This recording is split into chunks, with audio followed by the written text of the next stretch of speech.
Tracy to kids. Tracy to kids. Come in, kids. Come in, kids.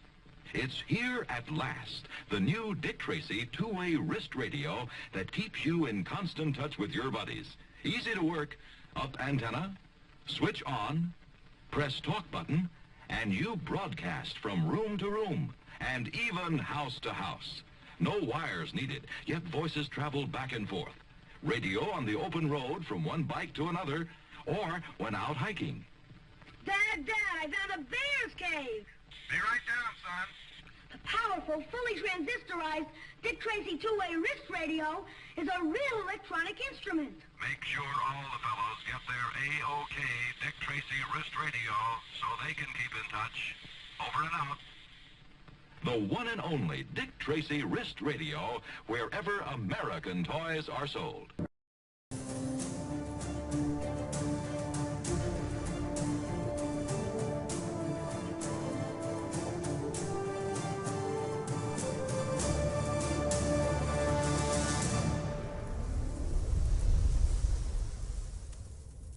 Hi folks, John Cordisco back again with another great chess video for you. My voice a little loud because I've been sick the last couple of days, but I wanted to get this game in.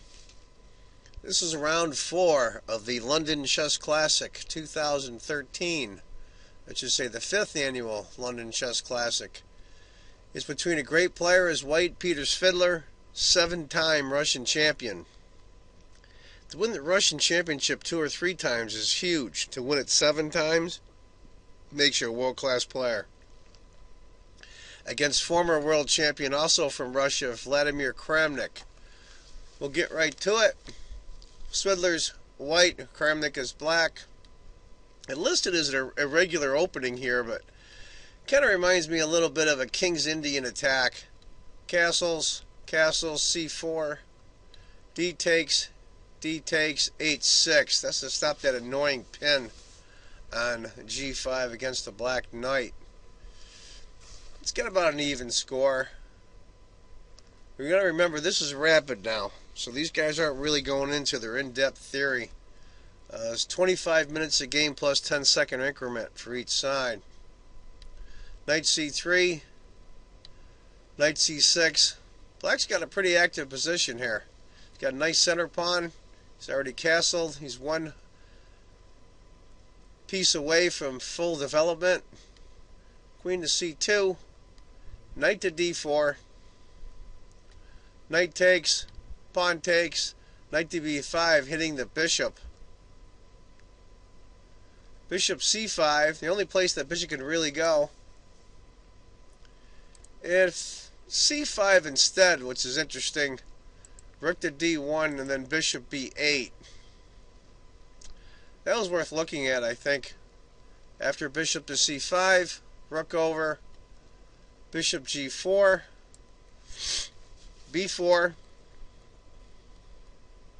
bishop takes, knight takes,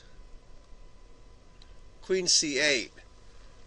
Now, believe it or not, right now, white's got almost a little over a pawn and a half point advantage, which I'm really surprised about. Must be that pawn in c4 is guarding a good square. That light squared bishop on g2 is bearing down on the queen side. I didn't think it would be that high of a score, but white definitely does have an advantage here. So we're on move 14, and Vladimir Kramnik is down already. That's a little surprising. After rook to b1 hitting the bishop, c5 to hit the knight and protect the bishop both, he hits the bishop with a3. Rook to e8, f3 to hit the bishop. Not as advisable as a takes, c takes, rook takes, rook takes. I can see why Peter Svidler didn't go for that. After f3, c takes, rook takes the bishop, which I was really surprised about. So I thought he'd want to reconnect those pawns, the A and C pawns. And interestingly enough, the top two suggested moves on the computer are rook takes and f takes g4. After A takes d4, it shows a substantial advantage, over a 2-point advantage for black. After rook takes, bishop f5, hitting the queen, rook to b2, excuse me, queen to b2, a5, hitting the rook, rook takes, queen takes the pawn, kind of a weird trade of pawns there, the b for the c pawn, bishop f1, d3,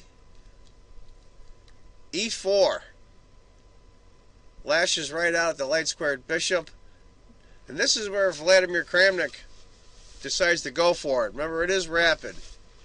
Now, I'm not sure on the times at this instance of the game. The computer's two choices are queen to c5 check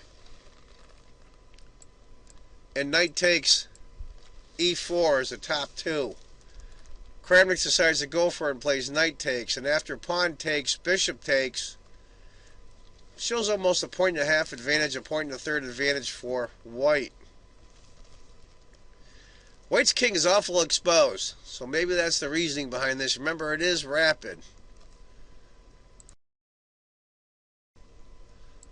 Rook to d7, queen to a4, rook takes, bishop takes, rook takes. I think I might have overlapped a little bit there between the two videos. I forgot where I left off on the last one. Phone rang and distracted me. Rook a to c8,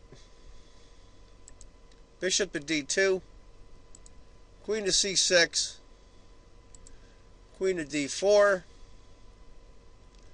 This is a pretty interesting endgame. What you're looking at here is two bishops. Black has a rook and a pawn for it. Bishop pair is tough to go against, I'll tell you.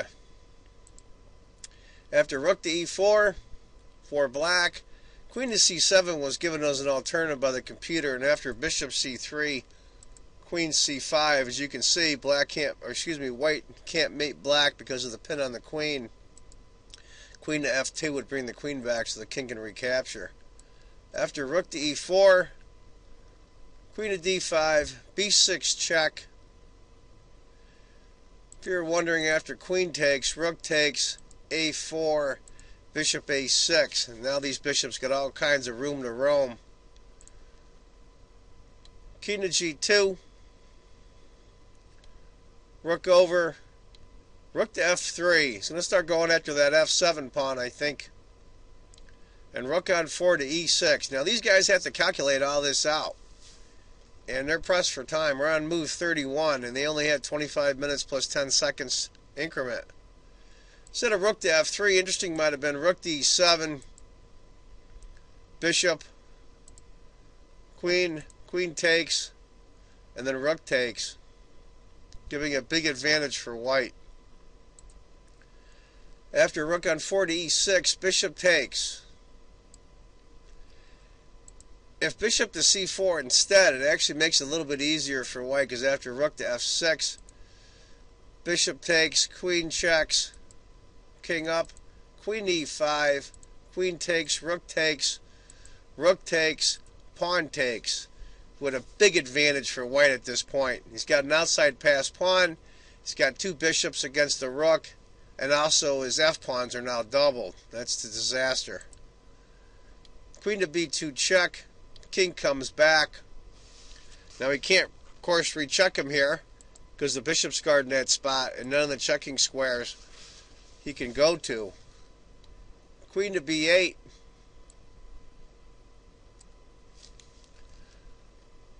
Bishop f4. I think that's just to get the queen side squared away before he starts moving the other pieces.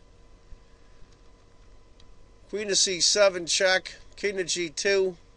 Rook to e5, hitting the queen, rook, queen, rook. I think what that is you're going back and forth, black anyway, trying to get some time on the clock. They're getting a 10-second increment per move to pick up some time on the clock.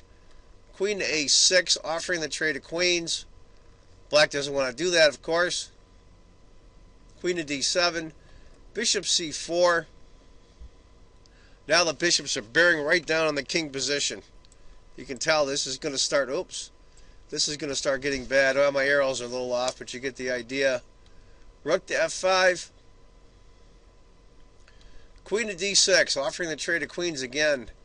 Bishop to e2 might have been interesting. And then after rook takes, bishop takes, queen f5. Gives over a 2-point advantage for white. After queen to d6, queen c8. Doesn't want to make the trade of queens, of course. Rook takes f5. Queen takes. Queen to d3, offering the trade again. Of course, black refuses. And bishop to c3. I think if white had played queen to f3, where are we here? Here we go. After queen to f6, queen to f3, queen moves back, bishop back, rook b8. Not much difference, I don't think. That was a computer suggestion. After bishop to c3, queen to c6 check. Bishop blocks this time. And here's where Kramnik, former world champion, I think, stumbles. Queen b6, double question mark.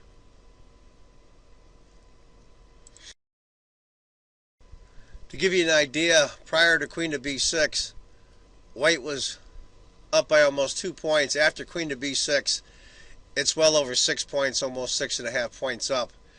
Should have played rook to d8 instead, and after bishop takes, rook takes, it's still hard. It's still a 2-point advantage for white, but at least it's rapid and black might have a shot.